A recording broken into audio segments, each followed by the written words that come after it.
ஒரு நாட்டின் அரசன் ஆன்மீகத்திலும் இறைவன் மீதும் அசைக்க முடியாத நம்பிக்கை வைத்திருந்தான்.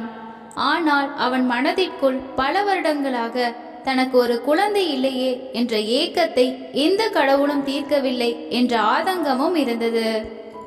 தனக்கு குழந்தை பேறு வேண்டும் என்ற ஆசையில் நாட்டில் இருக்கும் துறவிகள், ஆன்மீகத்தில் சிறந்த பெரியோர்கள் என்று யார் எதை சொன்னாலும் அரசன் உடனே அதை நிறைவேற்றினான். இப்படியே பல வருடங்கள் கடந்தோடியது. அப்போது அந்த நாட்டிற்கு முக்காலத்தையும் அறிந்த முனிவர் ஒருவர் வந்திருப்பதை அறிந்த அரசன் உடனே அவரை சந்திக்க தன் குறையை கூறினார். அரசனின் குறையை பொறுமையாக கேட்ட முனிவர், அரசே, அரண்மனைக்கு அருகில் ஒரு கோவிலை கட்டி அந்த கோவிலில் முறையாக பூஜைகளை செய்து வாருங்கள். நிச்சயம் அந்த இறைவன் உங்களுக்கு குழந்தை செல்வத்தை கொடுப்பார் என்று கூறி ஆசிகளை வழங்கினார். அரசன் உடனே நாட்டில் உள்ள சிறந்த கட்டிட வல்லுநர்களையும் கை தேர்ந்த சிற்பிகளையும் வைத்து அழகான ஒரு கோவிலை கட்டி முடித்தான். கோவிலில் பூஜைகளை சரியாக செய்வதற்கு அர்ச்சகர் ஒருவரை பணியமர்த்தினான். மாதங்கள் பல கடக்க மகாராணி கருவுற்ற செய்தியை கேட்டு அரசன் எல்லையில்லா ஆனந்தம் அடைந்தான். கோவில் அர்ச்சகரை அழைத்து பொற்காசுகளையும் விலை உயர்ந்த வைரங்களையும் கொடுக்க அதையெல்லாம் வாங்க மறுத்த அர்ச்சகர் தனக்கு உண்டான கூலியை மட்டும் பெற்றுக்கொண்டான். இளவரசன் வளர்ந்து திருமண வயதை அடைந்ததும் இளவரசனுக்கு தகுந்த இளவரசியை அரசன் மணமுடித்து வைத்தான். அவர்களின் வாழ்க்கை சந்தோஷமாக சென்று கொண்டிருந்தது. ஒரு நாள் இளவரசன் உடல் அசதியில் நன்றாக உறங்கிக் கொண்டிருந்தான். இளவரசிக்கோ உறக்கம் வராமல் அறையில் அங்கும் இங்குமாக நடந்து கொண்டிருந்தாள். வெளியே இடியும் மின்னலுமாய் மழை பொழிந்து கொண்டிருக்க அப்போது சுவற்றில் மாட்டப்பட்டிருந்த வாள் ஒன்றை இளவரசி பார்த்தாள். அந்த வாள் இரத்தின கற்களையும் விலை உயர்ந்த பொருட்களையும் வைத்து அழகாக செய்யப்பட்டிருப்பதை இளவரசி தன் கைகளால் தடவி ரசித்துக் கொண்டிருக்கும் போது திடீரென தோன்றிய மின்னல் கீற்று அந்த வாளின் மீது பிரதிபலிக்க இளவரசி பதற்றத்தில் அதை தூக்கி எறிந்தாள். இளவரசி தூக்கி எறிந்த வாள் சரியாக இளவரசனின் இதயத்தை பதம் பார்த்தது. இதை சற்றும் எதிர்பார்க்காத இளவரசன் தன் கையால் இறந்து விட்டான் என்பது அரசனுக்கு தெரிந்தால் நிச்சயம் தன்னை கொன்று விடுவான். இதற்கு என்ன செய்யலாம் என்று அந்த இரவு முழுவதும் யோசித்தாள். காலை விடிந்ததும் ஓவென்று கூக்குரலிட்டு இளவரசி கதறுவதை கேட்டு அங்கு வந்து பார்த்த அரசன் தன் மகன் இறந்து கிடப்பதை பார்த்து அதிர்ச்சியடைந்தார். இங்கு என்ன நடந்தது? எப்படி என் மகன் கொல்லப்பட்டான் என்று அரசன் கோபமாக கேட்டான். அரசே, எப்போதும் போல் இருவரும் உறங்கினோம். காலையில் எழுந்து பார்க்கும்போது இளவரசர் இரத்த வெள்ளத்தில் இறந்து கிடப்பதை பார்த்தேன் என்று இளவரசி பாசாங்கு செய்தாள். பிறகு அரசே, எனக்கு கோவில் அர்ச்சகர் மீதுதான் சந்தேகமாக இருக்கிறது. ஏனென்றால் அவர் நேற்று வெகு நேரம் கோவிலில் இருந்துவிட்டு சென்றார் என்று அர்ச்சகர் மீது இளவரசி பழி சுமத்தினாள். உடனே அர்ச்சகரை வரவழைத்து அவரிடம் அரசன் விசாரித்தான். அரசே, நேற்று மழை அதிகமாக பொழிந்ததால் சற்று நேரம் இருந்துவிட்டு செல்லலாம் என்று கோவிலில் கொஞ்ச நேரம் தங்கியிருந்தது உண்மைதான்.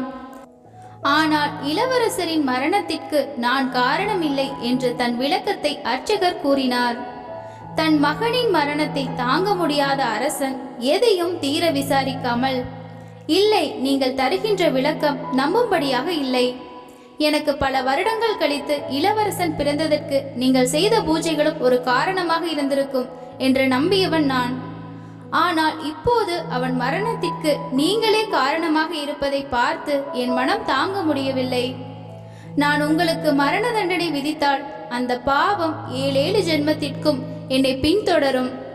அதனால் என் மகனை கொன்ற உன் வலது கையை வெட்டுவதற்கு உத்தரவிடுகிறேன் என்று அரசன் உத்தரவிட தண்டனை நிறைவேற்றப்பட்டது.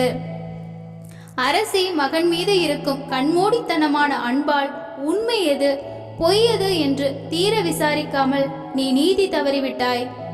இனி இந்த நாட்டில் நான் வாழ்கின்ற ஒவ்வொரு நிமிடமும் பிணத்திற்கு சமமான வாழ்க்கையைத்தான் வாழ முடியும். நீதி வழங்குவதற்கு முன்பு அன்பு, பாசம், உறவுகள், தனக்கு வேண்டியவர்கள், தனக்கு வேண்டாதவர்கள், பணம் படைத்தவர்கள், ஒன்றுமில்லாத வறியவர்கள் என்று அனைத்து வேறுபாடுகளையும் கடந்து எவன் ஒருவன் நீதியை வழங்குகிறானோ அவனே சிறந்த நீதிமான். நீ அந்த தகுதியை இழந்து விட்டாய் என்று கூறிவிட்டு அந்த நாட்டை விட்டு அர்ச்சகர் வெளியேறினார்.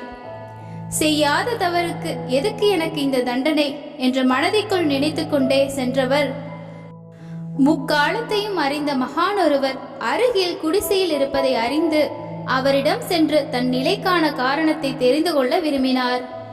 அங்கு சென்று பார்த்தால் அந்த மகானின் மனைவி அவரை கண்டபடி திட்டிக் கொண்டிருப்பதை பார்த்து அர்ச்சகர் திகைத்து நின்றார். பிறகு அர்ச்சகரை பார்த்த மகான், ஐயா, யார் நீங்கள்? எதற்காக என்னை பார்க்க வந்தீர்கள் என்று கேட்டார். இல்லை ஐயா, என்னுடைய முக்காலத்தை அறிந்து கொள்ள வந்தேன். ஆனால் உங்கள் மனைவி உங்களை திட்டுவதை பார்த்ததும் எதுவும் எனக்கு கேட்க தோன்றவில்லை என்று அர்ச்சகர் கூறியதும் ஒரு மெல்லிய புன்னகையுடன், என் கர்மாவை நான் இப்போது அனுபவித்துக் கொண்டிருக்கிறேன். அதனால்தான் என் மனைவி என்னை திட்டினாலும் நான் சிறிய புன்னகையுடன் கடந்து விடுகிறேன் என்று மகான் கூற அர்ச்சகருக்கு ஒன்றும் புரியவில்லை. விவரமாக கூறுகிறேன். முற்பிறவியில் அவள் கழுதையாகவும் நான் காகமாகவும் பிறப்பெடுத்தோம். அப்போது கழுதையின் முதுகில் ஒரு சின்ன காயம் ஏற்பட்டு அது நாளடைவில் பெரிய புண்ணாக மாறி அதில் புழுக்கள் உருவாகிவிட்டது. அதை பார்த்த காகம் அந்த புழுக்களை உண்ண தன் மூக்கால் கழுதையின் முதுகை கொத்த மூக்கு அதன் முதுகெலும்பில் பலமாக சிக்கிக்கொண்டது.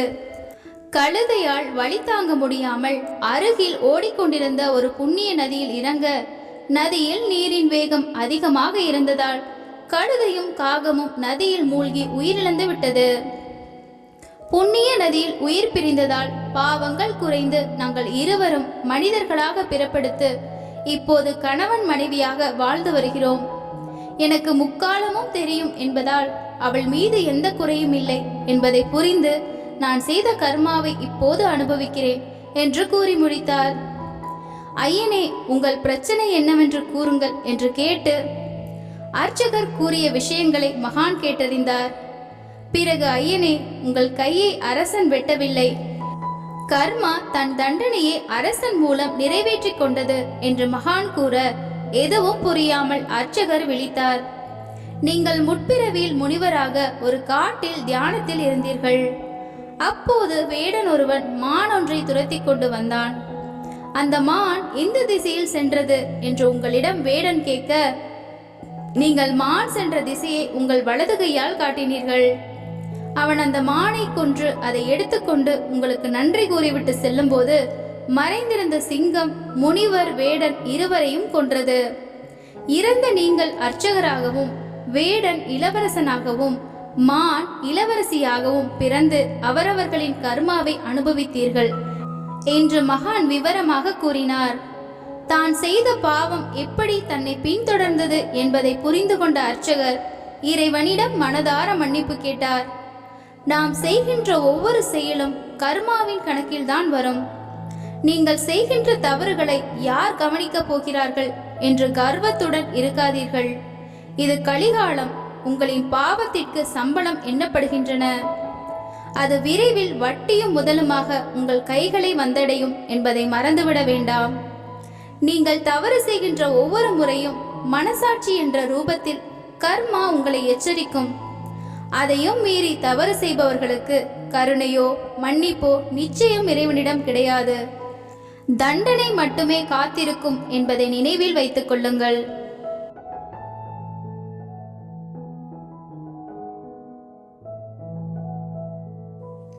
இந்த கதை உங்களுக்கு பிடித்திருந்தால் ஒரு லைக் தந்து வீடியோவை ஆதரிக்கவும். இந்த கதையை பற்றிய உங்களது கருத்துக்களை கமெண்ட் செக்ஷனில் பதிவிடவும். நன்றி.